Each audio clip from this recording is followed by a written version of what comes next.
Guinée-Conakry, en direct du studio 220.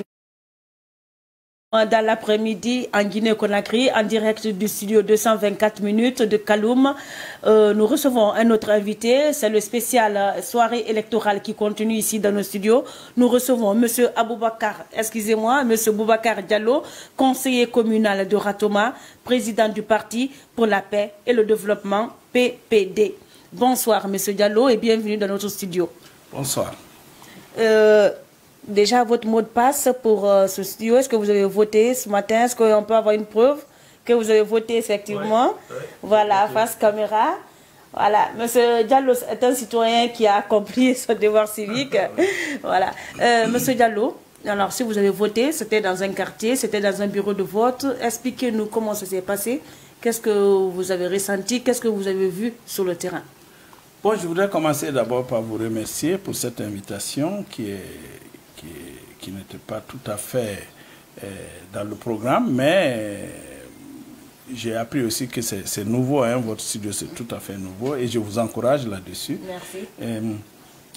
Ensuite, le fait même d'aller voter, pour nous c'est important. Donc moi je réside à Ratoma, dans le quartier de Lambagny, et j'ai voté ce matin aux environs de midi avec mon épouse dans le quartier.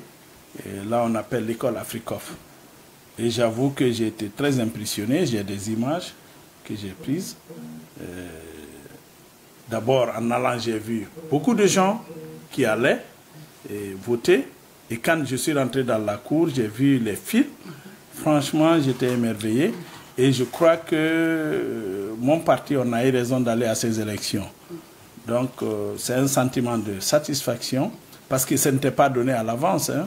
Vous savez, politiquement, comment notre pays se trouve là, le processus d'abord, et sur le plan social, les tensions qui prévalent actuellement. Donc, ça n'était pas donné d'avance. Mais ce que j'ai vu là m'encourage une fois de plus. Et je me suis dit aussi que si tout le monde politique qui était là était rentré dans ce processus, il y aurait eu certainement plus d'engouement encore. Parce qu'il y a eu beaucoup de messages mixtes qu'on a envoyés aux électeurs. Certains disaient que ça n'aura pas lieu, certains disaient... Donc, et ça veut simplement dire aussi que les messages que nous autres, qui sommes dans le processus, avons donnés aux électeurs, ce message a été compris. Et je les félicite. Je félicite tous ceux qui se sont déplacés. Je félicite le peuple de Guinée pour cela. Merci, M. Diallo. Vraiment, le peuple de Guinée est à féliciter. Et maintenant, vous serez peut-être bientôt à l'hémicycle, Inch'Allah, l'un de nos députés. Et dites-nous concrètement, qu'est-ce que vous allez apporter de nouveau pour la population guinéenne? Bon, écoutez, le programme que nous avons déroulé pendant la campagne fait déjà tilt, je peux dire, parce qu'il y a beaucoup de gens qui nous appelaient, qui disaient que vous voulez révolutionner, vous voulez prendre la Guinée comme les États-Unis, parce qu'il y a quelque chose qu'on a proposé. Hein, si vous prenez sur le plan juridique, la lutte contre la corruption. Nous avons même dit que nos juges aujourd'hui sont les mieux payés qui soient, en tout cas au niveau de la fonction publique guinéenne, hein, ils ont leur statut particulier. Donc nous avons dit qu'il n'y avait pas de raison qu'il y ait corruption dorénavant. Donc on allait revoir beaucoup de jugements, beaucoup de textes législatifs et voir comment est-ce que ça se passe. Ça, c'est ce plan-là. Si vous prenez le plan, sur le plan éducatif, nous avons dit qu'on allait proposer des lois, d'abord mieux payer les enseignants et faire en sorte aussi que les formateurs même repartent à l'école régulièrement. D'accord? Et on a demandé à l'État aussi, on a dit qu'on allait proposer une loi pour faire des maisons pour les enseignants. Parce que quand quelqu'un est bien logé, tu sais que ce qu'on prend dans ton salaire, tu ne le sens même pas. Hein, pendant 30 ans de carrière, au moins, pour quelqu'un qui fait carrière dans la fonction publique, et tu es assuré, donc tu peux non seulement économiser, pour aussi acheter un lopin de terre et construire pour ta retraite. Mais nous avons demandé à ce que leur salaire soit revalorisé en fonction du coût de la vie. Donc il y a tout ça dans notre programme. Prenez le cas dans le domaine de la sécurité. Nous avons été le seul parti qui a demandé à ce que les pères de famille et mères de famille soient autorisés à porter des armes chez eux. Pourquoi? Pourquoi? Parce que depuis un bon moment, depuis, si vous prenez 2011, il y a beaucoup de gens qui meurent et nous n'avons pas de solution. L'État ne trouve pas qui sont les commanditaires, quels sont ceux qui tuent. Et tout ça nous amène à dire que l'État a démissionné parce que son rôle régalien, c'est défendre le territoire, défendre les citoyens et leurs biens. Le bien le plus précieux qu'on peut avoir, c'est la vie.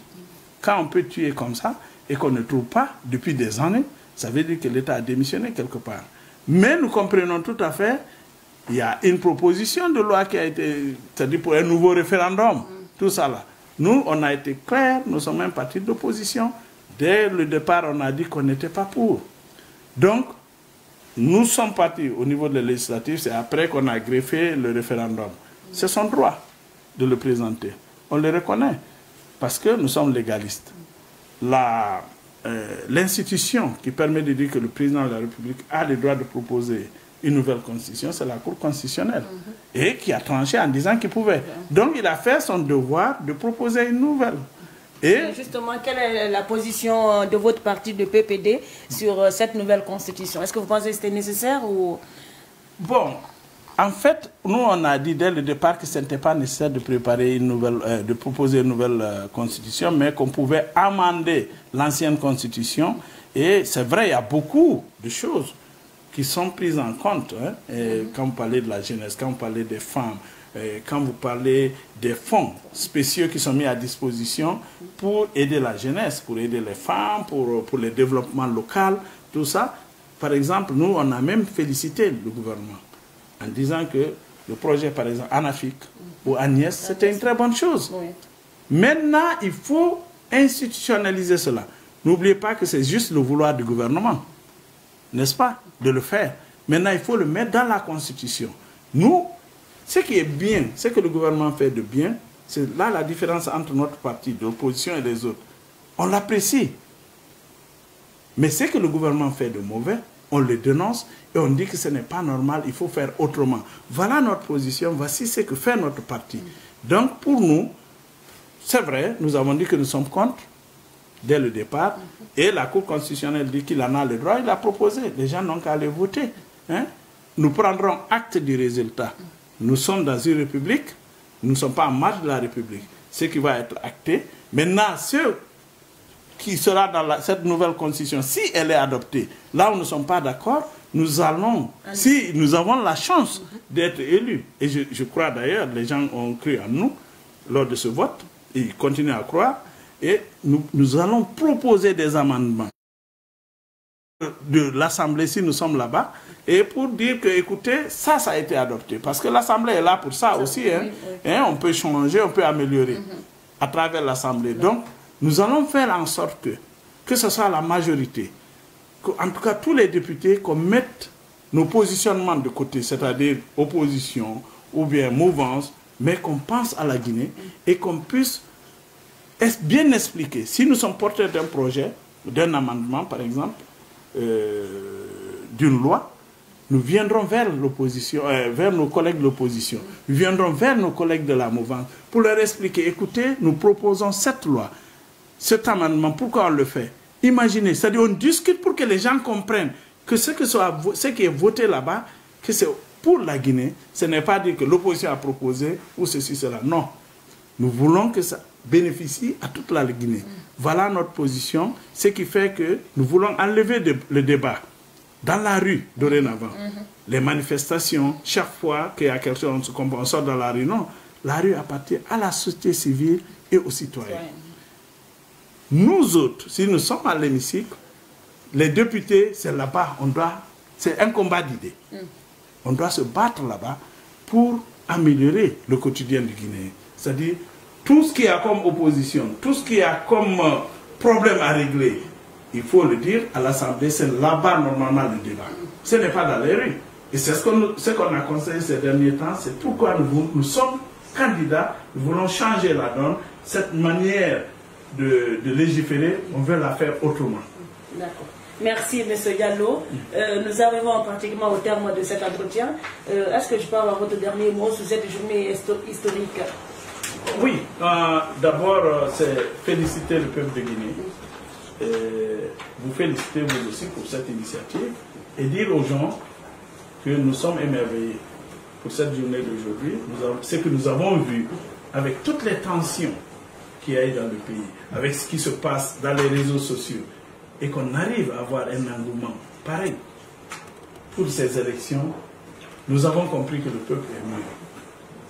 Ceux qui ne sont pas venus, une fois qu'on aura avancé, ils n'ont qu'à rejoindre le train, parce que la démocratie c'est un train qui ne s'arrête pas, ça continue. Ceux qui descendront, quand ça fera le tour, ça revient, quand vous comprendrez, vous allez monter.